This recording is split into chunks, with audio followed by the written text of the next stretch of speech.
Muy buenas tardes a todos. Damos unos segunditos hasta que entren, que somos bastantes. Estamos por ahora 74, 75, así que vamos a esperar unos segunditos que vayan entrando mientras me presento. Mi nombre es Jimena Varela, yo coordino la Escuela de Negocios del Servicio de Empleo de AMIA.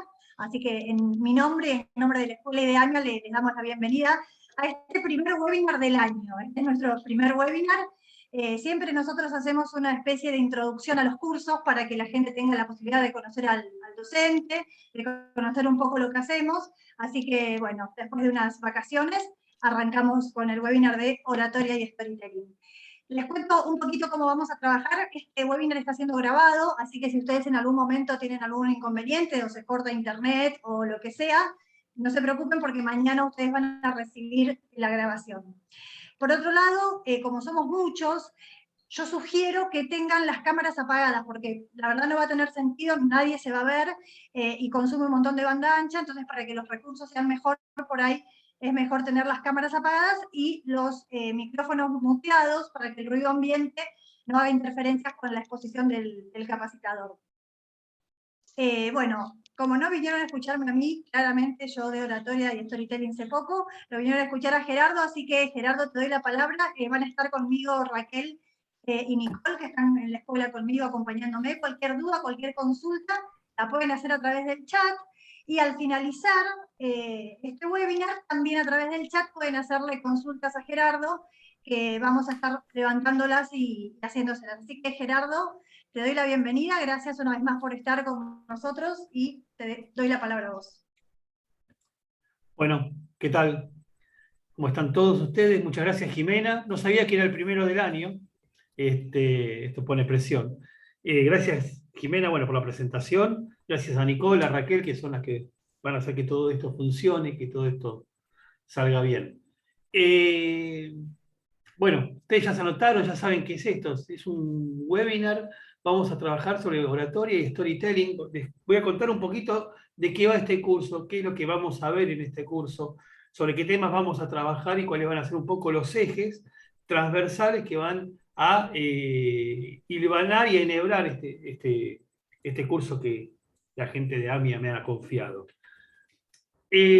Por lo general, cuando hablamos de oratoria, a ver, acá está un poco lento esto, ahí está.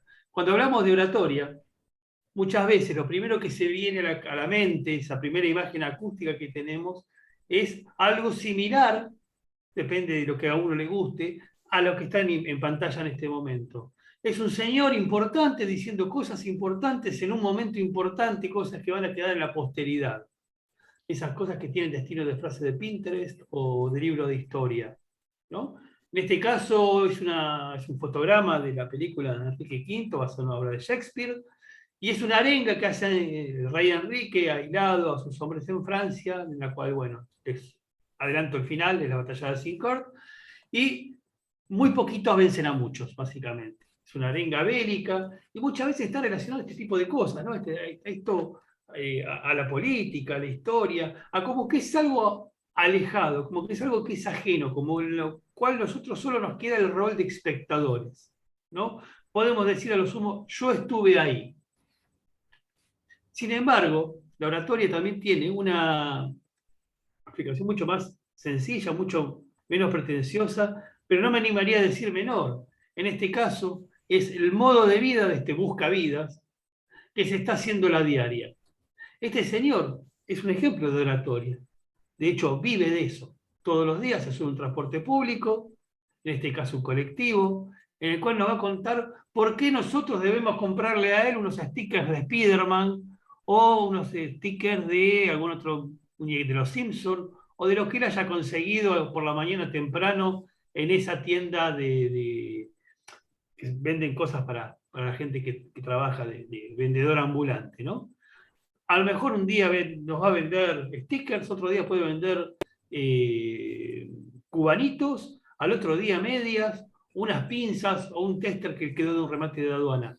Esta persona también hace de la oratoria su práctica diaria, con lo cual nos demuestra que todos nosotros, desde algún lugar diferente, trabajamos en este sentido, trabajamos con con eso, que es trabajar con la palabra, no es otra cosa que trabajar con el lenguaje.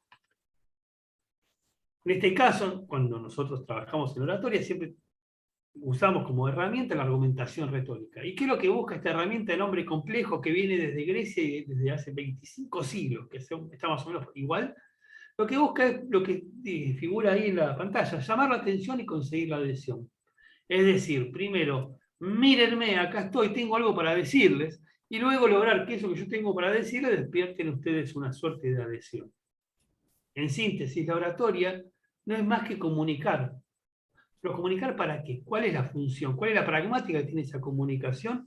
Bueno, nosotros comunicamos para conmover, comunicamos para convencer. ¿Y para qué queremos convencer y conmover a un auditorio que puede ser una persona, que puede estar aquí o no? Por ejemplo, este webinar, en cierto sentido, están ustedes del otro lado de la pantalla, yo estoy de este, pero sin embargo va a quedar en la página de la Escuela de Negocios de AMIA, con lo cual puede ser que dentro de una semana pase alguien, lo vea, entre a escucharlo, y yo le estoy hablando de esa persona que estará dentro de una semana.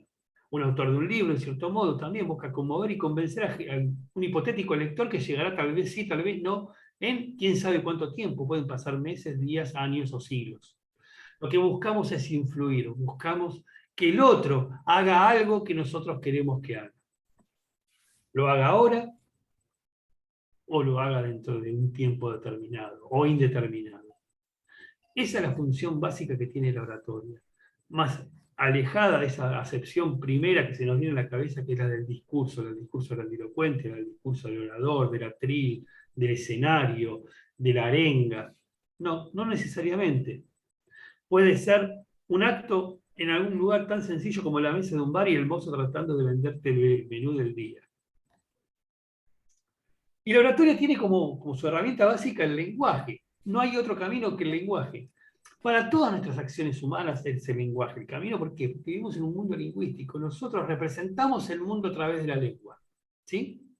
La lengua es aquello que nos permite organizar, representar, poner en valor el mundo, conocerlo, reconocerlo. Todo eso lo hacemos en forma verbal, lo hacemos a través de la lengua. Claro, estamos tan acostumbrados a eso que nos parece habitual, lo hemos naturalizado. Todos hablamos. Todos nos diferenciamos del otro. Lo primero que hace un bebé para diferenciarse de la madre es decir no. Todo lo pedimos hablando, todo lo gestionamos a través de un sistema lingüístico. Puede ser algo que es un sistema de signos, puede ser un sistema de gestos, no necesariamente letras y renglones. Sin embargo, lo tenemos tan naturalizado que pensamos que cualquiera lo puede hacer. Y ciertamente cualquiera lo puede hacer. El tema es que nosotros lo que vamos a ver en este curso es cómo hacerlo mejor. Esto es como respirar. Todos nosotros respiramos. No hay forma hasta ahora en la cual vivamos o sobrevivamos sin respirar. Ahora, ¿respiramos bien? ¿Podemos respirar mejor? Y seguramente podemos respirar mejor. Podemos respirar más pausado, más profundo, según las circunstancias. Entonces, lo que vamos a ver es utilizar eso que nosotros damos como dado, tratar de utilizarlo mejor, tratar de ponerlo en un camino, de instrumentalizarlo de forma tal que nos permita influir en las personas a través de conmoverlas, a través de convencerlas, a través de la argumentación, a través de la retórica, a través de la oratoria. Eso es un poco, en síntesis, lo que vamos a tratar de ofrecer a lo largo de estas clases que van a tener lugar a partir de marzo. Hablábamos de argumentación, ¿no? Cuando uno quiere definir algo, ni nada mejor que el diccionario.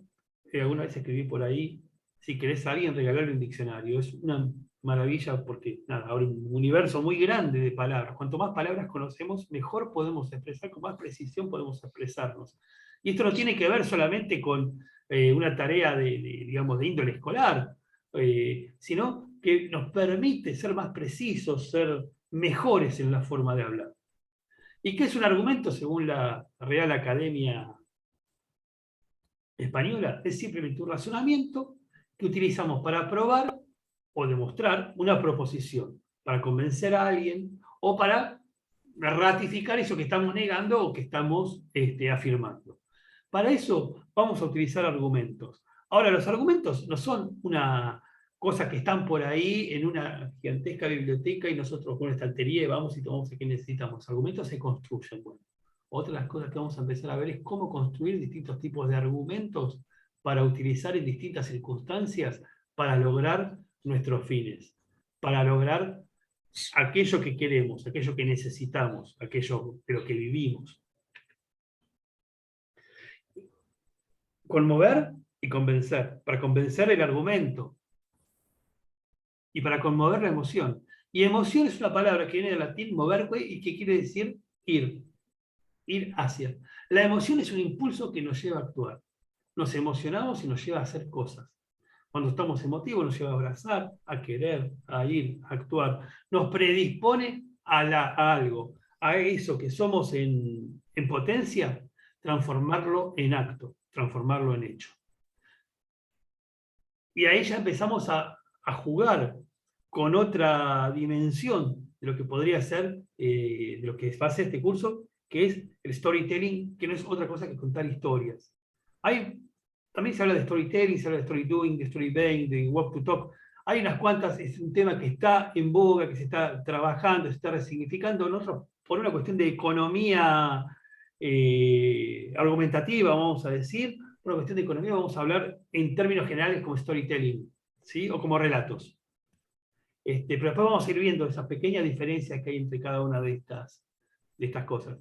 Pero vamos a utilizar el término storytelling como una síntesis de todo eso, como el contar historias. Vamos a descubrir que el orador no hace otra cosa que contar una historia. Así parezca un hecho absolutamente banal. Lo dicho, nosotros naturalizamos la comunicación como naturalizamos el fuego, como naturalizamos respirar, como naturalizamos todo lo que está hoy. Nos paramos, vamos a una cocina, prendemos la hornalla, ponemos la pava, esperamos un rato y ya casi tenemos listo un mate.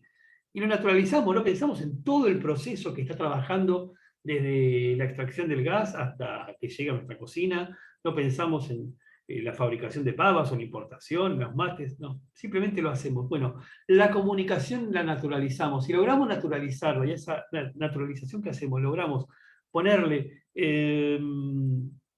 ciertos elementos, incorporarlos, así como aprendemos a respirar mejor. Alguien que practica yoga, por ejemplo, podría dar perfectamente fe de esto, o un deportista profesional, o que se ha preparado en algún deporte puede dar fe de esto.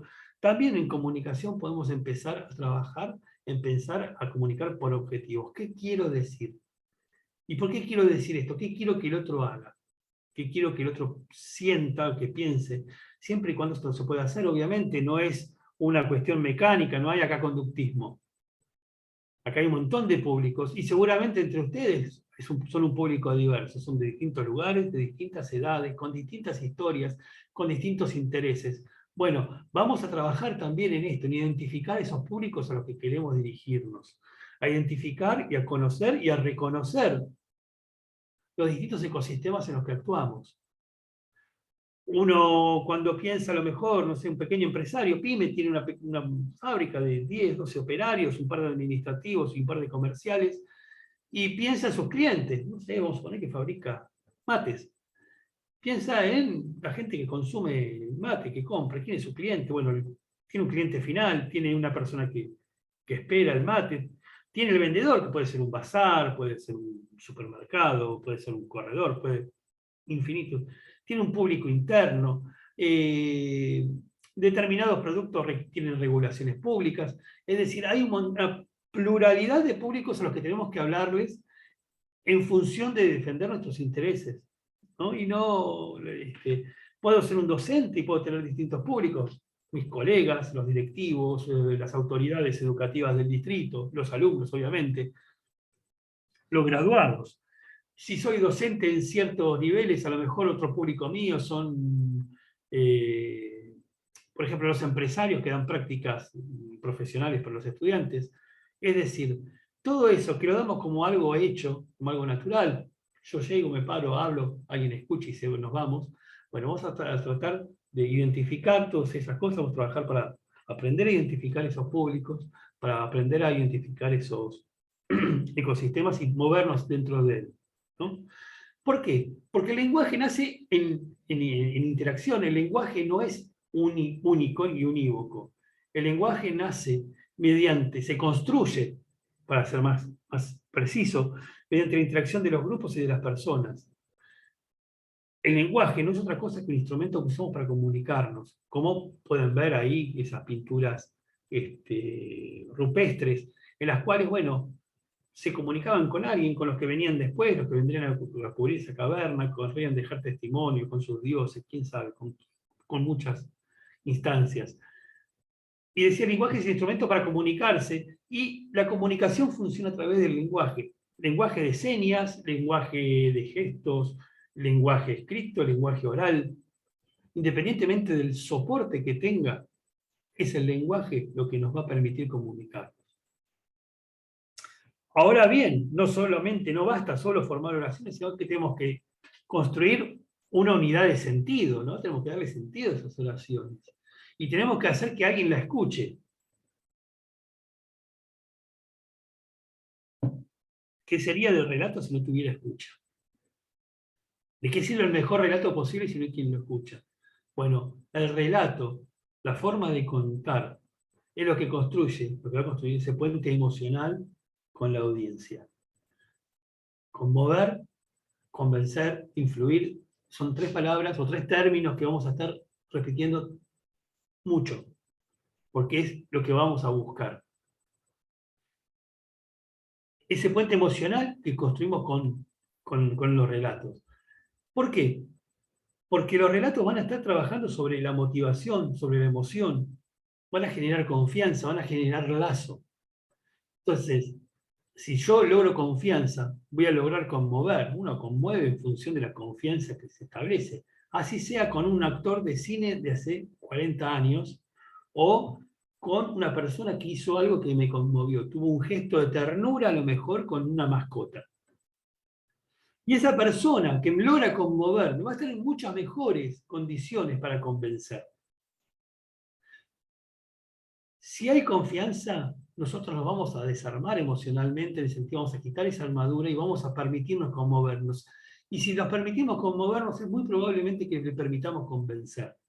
Hoy ya trabajamos no sobre el argumento frío. Si alguno se acuerda o si alguna ve, ahora está muy de moda en las redes muchas veces poner viejas publicidades en las cuales se detallaban, no sé, todas las bondades, todos los aspectos técnicos del producto. Hoy se trabaja más sobre la experiencia, sobre el uso, sobre qué emoción me produjo tal producto, tal servicio, tal cosa. Entonces, esas historias son aquellas que nos permiten recrear situaciones, volverlas a vivir. Por eso es que nos atraen las buenas historias. Por eso es que las historias nos llevan a tiempos en los que estábamos mejor, o en los que creíamos estar mejor, por lo menos. O tiempos en los que éramos más felices. Ahora, ¿cómo se puede hacer una historia, por ejemplo, para vender un servicio? Se puede construir.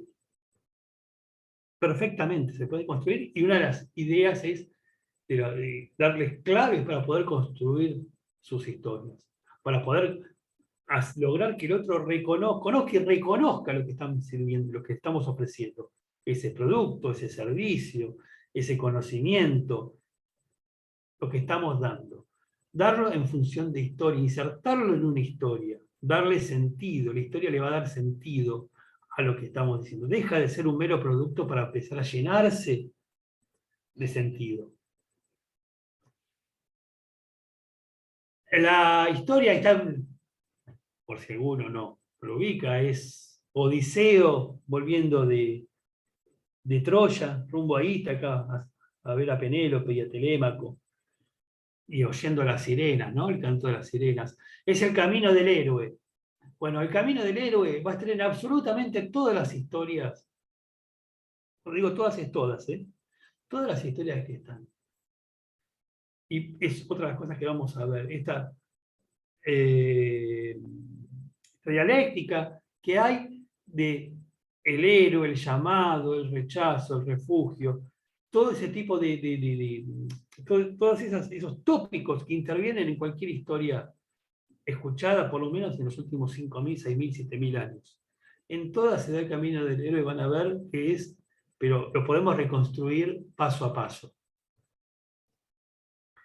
Entonces, como decía Kay Favela, que es esta jovencita que vemos aquí, el arte de contar una historia usando el lenguaje sensorial, no un lenguaje técnico, sino un lenguaje sensorial, un lenguaje que nos movilice, que nos transmita, es lo que nos va a permitir darle significado personal, incorporarla como propia, apropiarnos de ella, que nos remita a nuestras propias historias y nos remita a otros tiempos.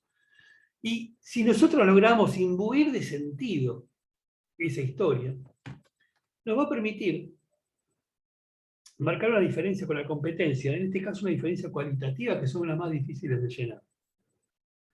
Si ofrezco un servicio, el que sea, seguramente va a haber diferencias de precios y diferencias de tiempos de entrega, un montón de diferencias cuantitativas de esas que podemos poner en un Excel, comparar y tomar una decisión, y seguramente van a pesar mucho en la decisión que tomemos acerca de elegir a uno o al otro. Pero si logramos darle una diferencia cualitativa, si logramos diferenciarnos cualitativamente, vamos a tener bastante camino recorrido. La marca hoy por hoy ya no es más ese sello que se pone en un producto X, en un servicio, en una película. La marca es la emoción que esa marca nos hace sentir. Vamos a trabajar sobre la experiencia lo que se llama experiencia del usuario, es qué sentimos cuando. Ya deja de ser que gusten las comidas rápidas, por ejemplo, una marca X, o una marca M, o una marca B, una marca. Empieza a ser una sensación. Me gusta sentir, me gusta ese. Es lo que nosotros fuimos en ese lugar también, es como la pasamos, es toda una serie de influencias que están llegándonos todo el tiempo. Compramos en la verdulería A y no en la verdulería B porque el verdulero A es más amable. Compramos en la verdulería A y no en la verdulería B porque la mujer del verdulero siempre tiene la deferencia de entregarle una mandarina a mi hijo. O porque sabemos que todas las semanas, a comienzo de la semana, se agarra un bolsón de frutas y se lo lleva a gente que, no sé, que necesita comer fruta porque no come fruta. Y le lleva la fruta no por una cuestión benéfica, sino simplemente porque dice la gente tiene derecho a comerse una manzana. Hay un montón de cosas que marcan esa diferencia y que incluyen el relato. Por eso decimos que el relato no es solamente contar una historia como se cuenta un cuentito, sino que también tiene que estar lleno de sentido, tiene que tener un anclaje en la realidad, si no se termina siendo un simple cuento. No, tiene que lograr conmover, tiene que lograr convencer. Ese es el significado de la marca, y por eso hay marcas que influyen y marcas que no influyen. Ahí lo vemos, tal vez, Steve Jobs, con su iPad, con un solo botón. Él odiaba los botones. Y si hablamos con alguien que utiliza los productos de Apple, muy probablemente no pueda explicarnos técnicamente por qué los utiliza. Sin embargo, no lo vamos a mover de esa marca nunca. Pasa lo mismo con muchas otras marcas. Pasa con Pixar, por ejemplo. O sea, vamos a ver una película hecha por Disney y Pixar y sabemos lo que vamos a ver. Sabemos cómo nos hizo sentir. Sabemos lo que sintieron nuestros hijos cuando las vieron. Sabemos qué sentimos nosotros cuando nuestros hijos las vieron. Ese diferencial es una marca. Es saber qué vamos a ver y elegirlo. Y en esto viene esta cita, que es: cada negocio tiene una historia, cada organización una visión, cada empresario un sueño y cada producto magia. ¿Qué quiere decir esto? Que hay historias que cuando las contamos hacen la diferencia entre un producto que es simplemente un producto y un producto que es inspirador. Entre una empresa, que es una empresa cualquiera, y una empresa que tiene significado. Entre un docente que nos dará clase mejor o peor, y ese profesor de que pasan 50 años y nos seguimos acordando. O esa maestra que tuvimos en cuarto grado que de la que nos seguimos acordando. Y no solo nos acordamos, sino que seguimos aprendiendo de ella. Y pasaron casi 50 años y sigue estando ahí. Esa es la diferencia cuando le damos sentido a las cosas. Y esa diferencia es la que va a marcar, valga la redundancia, ese diferencial, la que va a marcar esa diferencia cualitativa, que nos va a permitir influir un poco más, ser un poco más eficaces, ser un poco conmover y convencer. No sé si, ¿verdad? Ahí escuché un ruido. Bueno, es lo que va a hacer la diferencia. Hay una pequeña digresión. Muchos habrán oído hablar del diario crítico, un diario de los años 20, 30, de Natalio Botana. Muchas de las cosas que hace el periodismo ahora nacieron con ese diario, a nivel mundial incluso. La redacción de crítica, para que se den una idea, estaba Roberto Art y Jorge Luis Borges, ¿no? Como para que se den una idea de lo que era esa redacción. Y había un poeta, González Turión, que escribe un artículo muy crítico de Ford.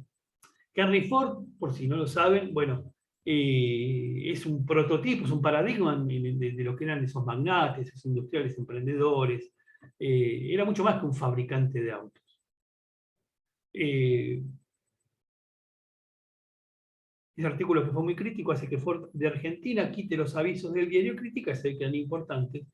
Entonces, Natalio Botana le escribe una carta a Henry Ford, no sé si al segundo o al tercero, tiene la costumbre de llamarse Henry Ford de padres a hijos, y entonces le escribe, dice, le pasó esto, dice, señor González Turión, premio municipal de poesía, era importantísimo ser premio municipal de poesía en ese entonces, escribió un artículo y su compañía ha decidido degradarlo a usted, retirando los avisos y reduciéndolo a un mero fabricante de autos.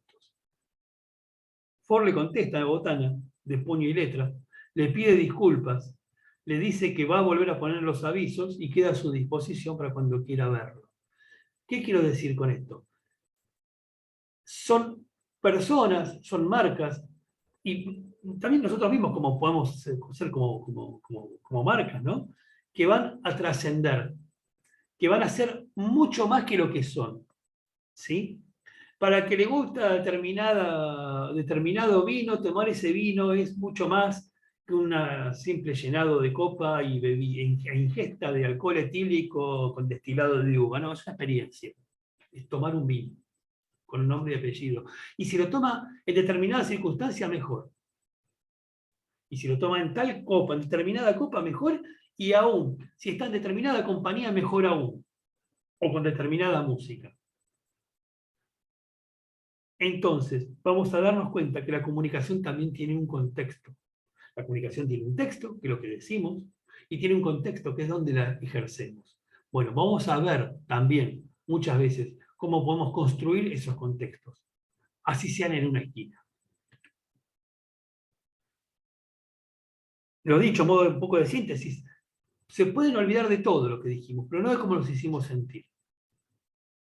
Y si los hacemos sentir bien, tal vez no podamos concretar eso que estamos buscando, pero seguramente vamos a tener la puerta abierta.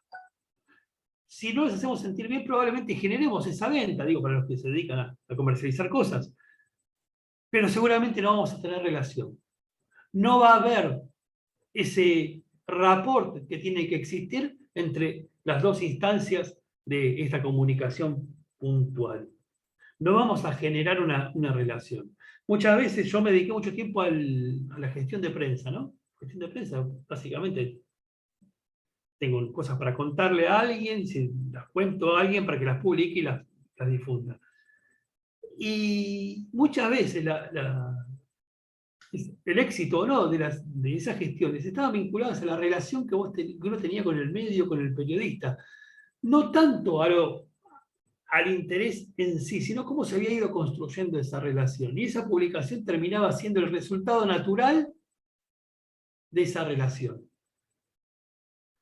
Es como ese lugar donde uno va y va y va y a lo mejor nunca se lleva nada hasta que un día, porque se sintió cómodo, necesita llevarse algo y lo va a ir a buscar a ese lugar donde lo han hecho sentir bien.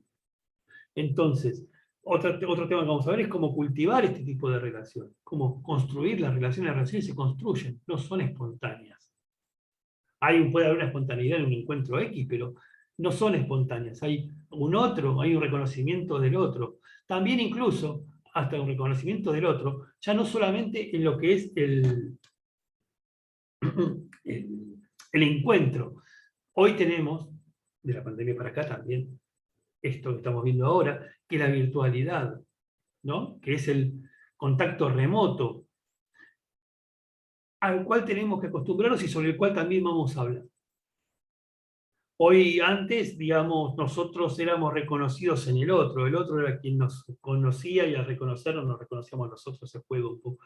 Hoy ya ese otro está más lejos, y yo me estoy viendo a mí mismo, yo antes no me veía, si esto fuera una cuestión presencial, estarían todos sentados en algún lugar, en determinada forma, podríamos estar, no sé, sentados en círculos, podríamos estar en un auditorio, en una clase, y yo los vería y ustedes me verían, pero yo no me vería como estoy viendo. Bueno, todo ese tipo de cosas, ¿cómo incide la virtualidad? Es un tema también que vamos a desarrollar.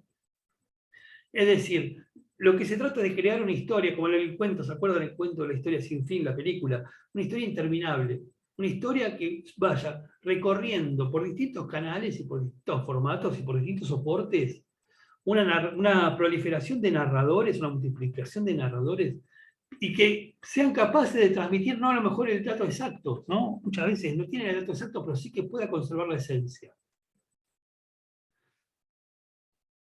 Es decir, a lo mejor no pueden dar fe de un montón de cosas, pero sí pueden transmitir la esencia. Es como esa comida, ¿no? Que a lo mejor no sabemos muy bien cuál es la receta, pero sí podemos contar qué es lo que nos hace sentir, o qué es, o lo que genera en nosotros. Y eso va a ser realmente lo importante, y no la receta, o los ingredientes, o las proporciones. Es decir, cuando hablamos del sentido, un relato, una historia, lo que ofrece es poner en contexto, poner en valor los datos de una marca, le da una entidad, le da un universo de discurso.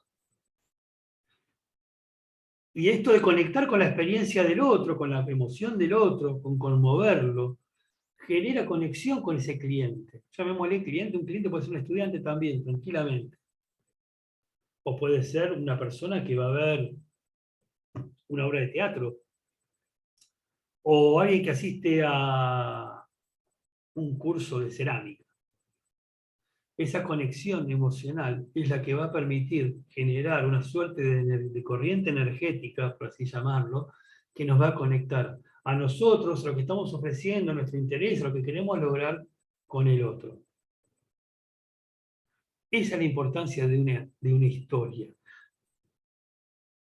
Si tenemos una buena historia y la contamos bien, lo más probable es que con el otro logremos esa conexión emocional, que logremos conmoverlo. Y si logramos conmoverlo, estamos a un paso de convencerlo. Tal vez no hoy, tal vez no mañana, tal vez no la semana próxima, pero sí a convencerlo. Tenemos una puerta abierta. Vamos a tener siempre un canal abierto para comunicarnos. ¿Vieron esas personas que a lo mejor están mucho tiempo sin hablarse y cuando se habla parece que vinieron hablado anteayer? Bueno, vamos a lograr algo similar. Vamos a lograr un canal sano y un canal firme. Lo dicho hace un ratito, una historia bien contada no te va a abandonar nunca. Podemos no acordarnos en qué año pasó, cuándo fue, quién la contó, quiénes estaban. Incluso muchas veces esas historias terminan de perder, pierden a sus protagonistas originales y se suman otros, y sin embargo esas historias están. El otro día tiene un trabajo sobre el penal de Ushuaia, y encontré un poema. Me puse a investigarlo, y bueno, parece ser, hasta ahora lo único que encontré, que estaba escrito en una pared del penal de Ushuaia, tiene un autor, que podría ser uno, o dos, o tres, no sabemos muy bien quién era, no sabemos si murió, si vivió. Sin embargo, el poema fue transmitido boca a boca, y llegó hasta nosotros. Y conmueve exactamente igual. Es un poema, digamos, si lo hubiera escrito Bukowski sería extraordinario. Lo escribió un preso en el penal de Ushuaia, bastante menos conocido, le falta ese branding, ¿no?, que tendría que tener, le falta esa cosa. Pero sin embargo, de la persona no sabemos nada, pero la historia, logró contarnos la historia de lo que fue estar ahí adentro, y de lo que es estar uno con otro, con otro. ¿Y quiénes lo transmitieron? Los presos, que iban saliendo, le iban contando y le fueron poniendo sus publicaciones. Es decir, la oportunidad es fundamental a la hora de contar historias. Y la oportunidad tampoco es azarosa. La oportunidad también se construye. Y vamos a ver cómo se construyen las oportunidades. Precisamente por eso, por este tema de que las palabras son efímeras, las palabras teóricamente una vez dichas desaparecen. Sin embargo, la Ilíada y la Odisea, que hablamos recién sobre la escena de las sirenas, de Odiseo escuchando las sirenas, se transmitió de boca a boca. O sea, las palabras una vez dichas no desaparecen, las palabras una vez dichas generan sedimentos, van generando capas y capas, como vieron como la llanura pampeana, ¿no?, que es el sedimento, así que llega al Paraná y no sé qué. Bueno, generan y van dejando marcas. Parece que desaparecen, parecen efímeras, pero no, todas van dejando una marca. Y por eso, para dejar una marca más profunda, para lograr que esa marca sea más eficaz, es importante que seamos sencillos, que seamos directos, que seamos conmovedores. Parece fácil, no es tan fácil, pero hay formas de hacerlo. De eso también vamos a hablar a partir de marzo. Y ser sencillo, directo y conmovedor tiene mucho que ver también con la construcción de los significados según el contexto cultural en que estamos, según el contexto histórico. Lo que están viendo ahí, el fondo lo llama el estandarte de Ur. Bueno, como dice su nombre, es como una suerte de bandera gigante donde están todas las actividades que hacían nuestros amigos los sumerios, los que inventaron casi todo. De la rueda para acá, casi todo lo inventaron ellos.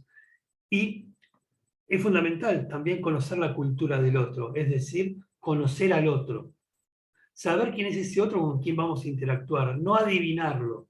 ¿Por qué? Porque nosotros tendemos, como decía el Talmud, a no ver las cosas como son, sí que podríamos verlas como son, sino como somos nosotros. Y esa interpretación de cómo somos nosotros es una construcción histórica. Nosotros no somos un producto de un azar.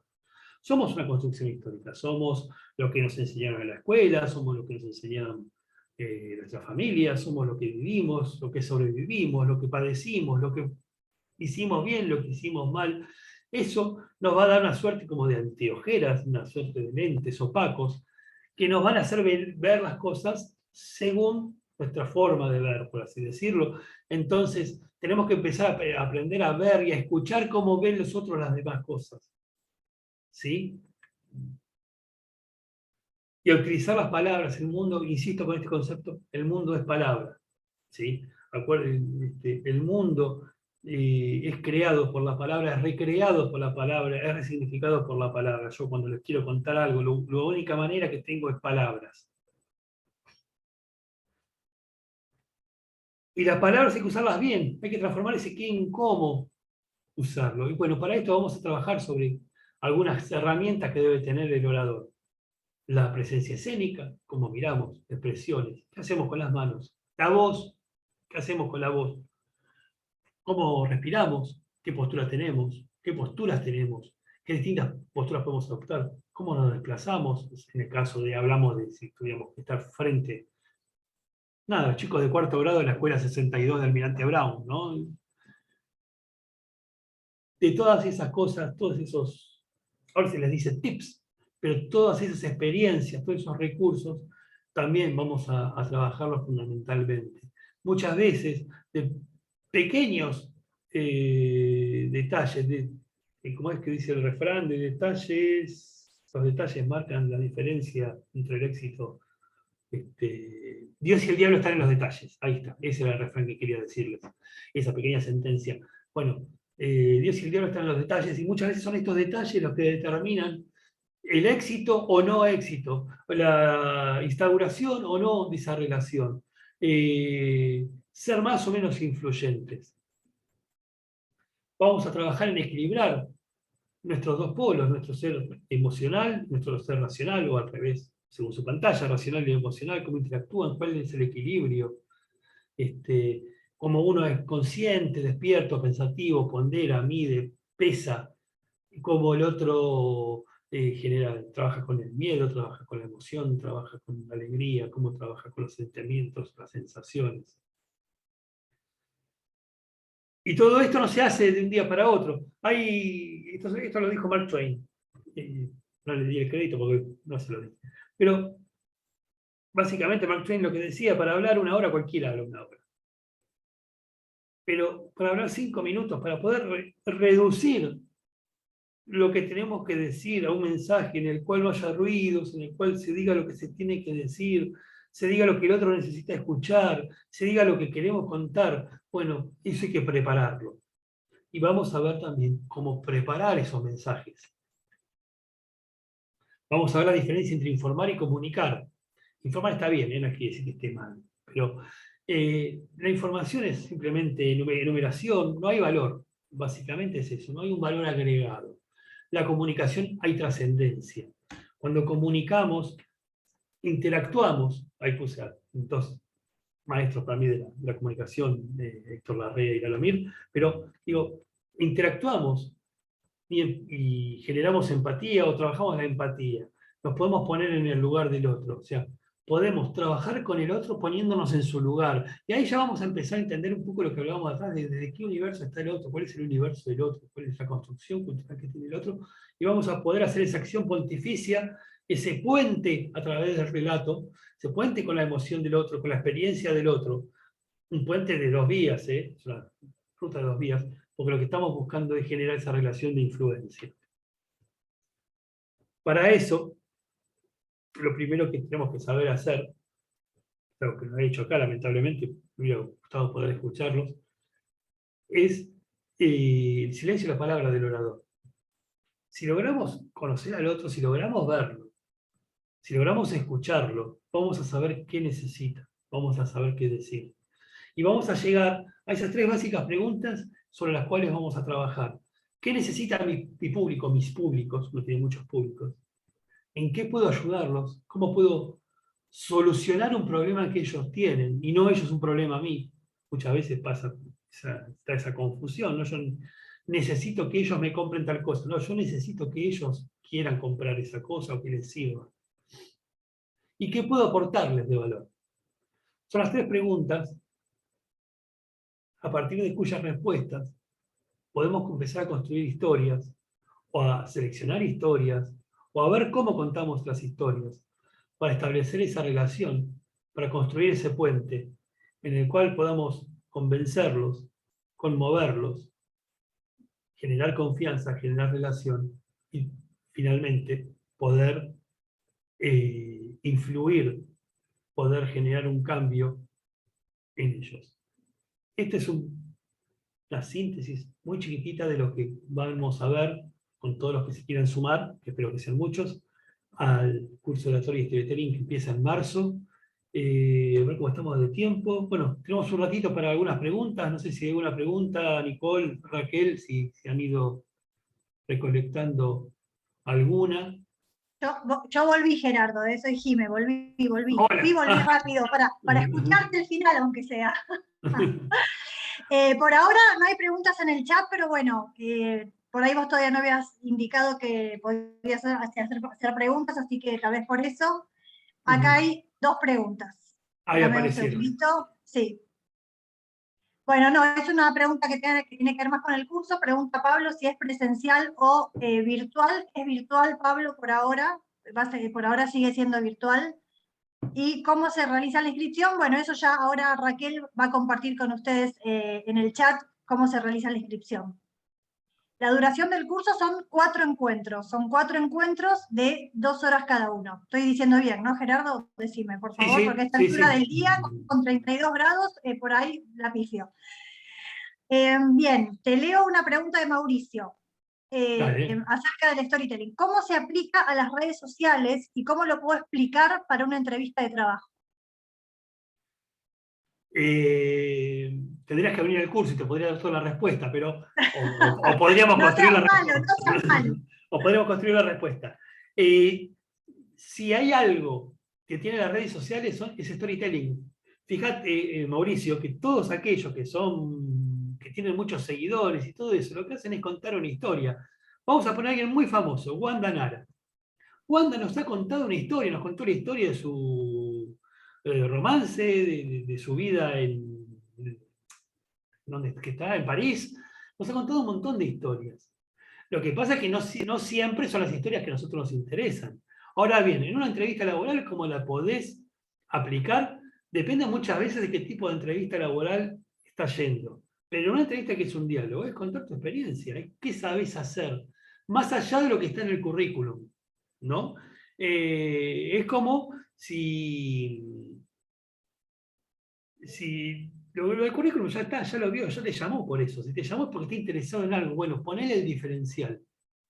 No sé si estoy siendo específico. O sea, contar el storytelling no es sentar al otro y contarle algo, es poder construir una historia con ese alguien. Es contar a lo mejor algo que te pasó en un empleo, marcar alguna similitud, por ejemplo, entre esa entrevista o la posición de la que se trabaja en esa entrevista con alguna experiencia que vos tuviste y cómo lo pudiste resolver. Es contar qué sensación te genera más allá de la necesidad de trabajar que tenemos todos, estar trabajando en esa marca o en ese sector o en ese lugar. Hay un montón de cosas que están puestas. Y una cosa que quiero marcar, que me parece que es importante, esto lo aprendí en un curso de venta directa que hice en España, una cosa, bueno, pero me llevé algo de ese curso que es, sin objeción no hay venta. Muchas veces vemos que hay un montón de gente que, ¿cómo te fue? Le dije todo lo que yo le quería decir y no, mirá, no me interrumpieron nunca. Si no te interrumpen es que quieren que termines y quieren que te vayas. La historia, o muchas veces el tema, funciona cuando el otro pregunta, cuando el otro se muestra interesado, cuando el otro quiere saber más, cuando el otro te objeta, cuando el otro lucha consigo mismo por a lo mejor no llevarse eso que vos le estás ofreciendo, pero está buscando convencerse. Digo, la oratoria también no es unidireccional, no es el señor que vimos al principio dando un discurso importante en una circunstancia importante. Es muchas veces poder mantener ese diálogo. Por eso es que decimos que el silencio del orador, la escucha del orador, es tal vez su mejor herramienta, porque puede encontrar respuestas a estas tres preguntas que quedaron ahí con la amiga Ann Keller, que son, ¿qué necesita mi público? ¿En qué puedo ayudarlo? ¿Qué puedo aportarle de valor? No sé si hay otra pregunta más por ahí, Sí, sí, Jimé. hay muchas, por eso yo no te quería interrumpir. No interrumpir, viste que, Cuando bueno. dijiste que recién que si no te interrumpían era porque te querías ir, ahí dudé, dije que hago, entonces lo interrumpo. Pero bueno, quería que cierres la Está idea. bien. No, está bien, interrumpime. A ver, las preguntas van un poco, algunas son más teóricas y otras tienen que ver con el curso. Pablo pregunta si en el curso vas a enseñar métodos para sacar las muletillas al hablar. Algunos tips, en este caso van a ser tips por una cuestión de extensión, pero sí. Te podría dar uno, pero como soy malo te voy a esperar, te voy a decir que vengas al curso, pero sí, vamos a dar curso de muletillas. También preguntan si es teórico y práctico. Por la característica que es virtual y que estamos todos en distintos lugares y es complejo trabajar en salas, va a tener un aporte teórico importante, pero vamos a hacer mucha interacción. O sea, no va a haber prácticos en el sentido clásico, pero sí la mayor interacción posible. Si no me aburro de hablar y me interesa mucho escucharlos a ustedes para también saber qué necesitan. O sea, van a ser mi público. Tengo que saber en qué los puedo ayudar. Buenísimo. Nadia pregunta cómo hacer para no enredarnos con las palabras al querer explicar algo, porque a veces los nervios juegan en contra. ¿Tiene algo que ver la respiración? Sí, la respiración, la ansiedad, hay muchas cosas. Como soy bueno, ¿cómo se llama? Perdón, ¿quién preguntó? Nadia. Nadia, te llamas igual que una sobrina mía, así que eso me pone bueno. Sujeto, verbo y predicado. Siempre acordate de eso. Hoy vamos a comer un bife. Acordate, empezando ya con sujeto, verbo, predicado para hablar, ahí vas a tener bastante camino recorrido. Después hay otras cosas que vamos a ir viendo, pero esto es así como, como una aceitunita. Genial. Pablo pregunta, otro Pablo, ¿cómo se aplica esto en la virtualidad, vía Zoom, donde la caja de herramientas es más reducida que en la presencialidad? El otro día estaba dando clase y me dijo una compañera que también trabaja en estos temas, pero que es poetisa, ella me dice que se pregunta mucho si la virtualidad a la que nos adaptamos tan rápido es porque en realidad ya estábamos alejados y simplemente esto nos puso un poco más en situación. Pero se adapta y funciona, se generan nuevos lenguajes, o sea, sobre los cuales estamos aprendiendo o estamos aprendiendo sobre la marcha, pero se aplica a la virtualidad, sí, sí, se aplica Se adapta. y se adapta. Y bueno, Jimé, ustedes han dado un montón de cursos virtualmente, podrían decir que se aplica, cómo funciona. Sí, sí, y la realidad es que yo en algún momento fui docente en la facultad y muy a mi pesar la gente casi te diría que ya no quiere volver a la presencialidad. Le encontró la comodidad a esto y bueno, esperemos que logremos un equilibrio, ¿no? Porque tampoco todo virtual, pero bueno. Hago otra pregunta de una compañera Jimena. ¿Cuándo el público o el que nos escucha no es tan empático o no está interesado en lo que vamos a contar? ¿Se hacen estrategias para tener una mejor llegada? Sí, claro. Puede ir desde hoy no es mi día, vengo otro día y me despido amablemente, hasta, bueno, ver cómo lo intereso. Para eso hay que escuchar, hay que mirar, hay que conocerlo. Si no conocemos al público, estamos complicados. Podemos ser los mejores. Si no conocemos al público, vamos al fracaso derecho. ¿Cómo no te escuché? Perdón, Gerardo. Si no conocemos al público, vamos al fracaso derecho. A ver, Ah, claro, claro, total. Le estamos eh, entregando algo que no quiere escuchar.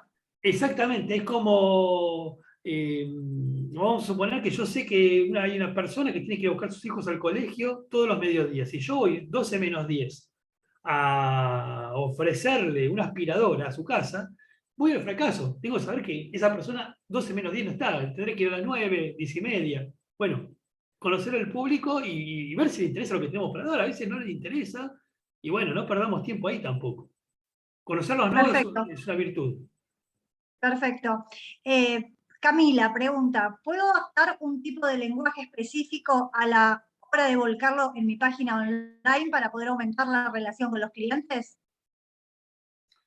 Sí, la respuesta es sí, habría que ver en detalle qué es lo que vende, quiénes son sus clientes y cómo te podría ayudar. Un poco también lo que se trata en esto es de, vamos a suponer que Camila venís a hacer el curso, cuando estamos haciendo el curso vos me decís, mirá, yo vendo bombones, mis clientes son tales, bueno, vamos a ver qué podemos hacer específicamente para ayudarte a vos en tu realidad concreta, ¿no? Es muy difícil a veces hablar generalidades, pero sí, sí, claro que se puede trabajar eso. No solo se Bueno, puede, y no, se debe, perdón. perfecto, claro, tal cual. Te hago la última de Gustavo, que me gustó, porque me gusta viajar, pero no me digas que no, pero aunque sea chiquitita, contestásela. Si él es guía turístico, ¿qué sería lo Sí, esencial para contar en un city tour? historias. Hermoso, divino. Tuvimos en el curso anterior una guía turística que, casualidad de la vida, era amiga mía, conocida mía, y nos encontramos acá. Guía Sí, que turística vivía en Irlanda, ¿no? La que vivía en Irlanda. en Dublín, sí, certificada como guía y tal, en Dublín, y bueno, nada, yo hablo con ella y me siento, me agarro, no sé, me voy a tomar cerveza. Eh, Historias, como en un city tour, historias, no les cuentes. Todo lo que le cuentes tiene que tener una historia. No sé en dónde estás, qué guía das, pero en todos los lugares una historia. Cada lugar tiene que ser una historia. Es más, cada lugar es una historia. Porque ¿por qué lo llevas al obelisco y no a, no sé, a otro lugar? Porque lo quiere conocer. ¿Y por qué lo quiere conocer? O porque él tiene una historia que hace que quiera conocerlo, Buenos Aires, Tango, Gardel, o por lo que fuera, porque le han hablado. Entonces, es ver cómo podés empalmar las historias del viajero con las del lugar. Cómo se pueden hacer trama. Tal cual. Sí, sí, en el obelisco ahí iban a festejar los hinchas de Argentina cuando ganaron el Mundial, qué sé yo. Lo que fuera. Lo que fuera, un símbolo, no sé, masón, qué sé yo, no sé, la historia que queda sentido, Buenos Aires oculta. Eh, Exacto, hay que ver ahí, pero sí, sí, son historias. Es más, nos gustan esas cosas por las historias que tienen, no por los tal arcos cual. ojivales de medio punto. Claro, no, no nos interesa cuánto mide o esas cosas. Tal cual. Exactamente. Bueno, Gerardo, yo me iba salteando, pero había muchos mensajes de agradecimiento, de felicitaciones, que el webinar era muy bueno, así que yo me los iba salteando, ahora te los digo todos juntos, pero bueno, muchas gracias de parte de todos los participantes, de parte mía también, y bueno, nos veremos entonces, si Dios quiere, en marzo con el curso. Perfecto. Bueno, nos encontramos en marzo, los espero. Y gracias otra vez, Jimena, a vos, a Raquel, a Nicole, a todos los que hicieron que esto funcione. Yo lo único que hice es apretar un botón y hablar un poco. Gracias y a la gente de AMIA, ¿no? Que ponen toda la fuerza y todo el trabajo. Perfecto, Gerardo, muchas gracias. Nos vemos en marzo. Chao, chao.